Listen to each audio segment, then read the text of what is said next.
Have you heard of Mississippi meatballs? I hadn't, but I'm a huge fan of meatballs, and this sounds like such a unique and interesting recipe.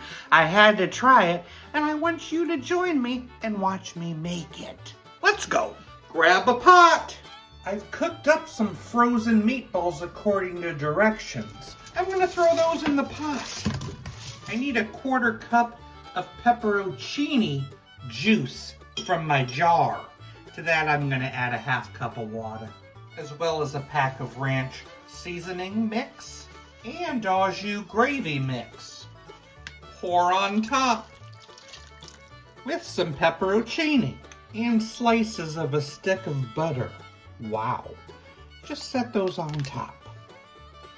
So strange. Now I'm just gonna heat it up. Those are some buttery balls.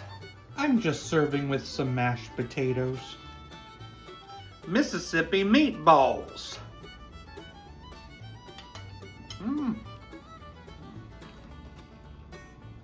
Definitely has a spice to it, but what's really pronounced is probably how salty it is.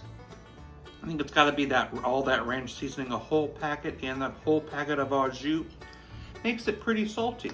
But if you're a salty lover, then these meatballs are for you. It's growing on me, but I'm going to give it a 4.3 out of 10. Who makes shoes for fruits? The peach cobbler.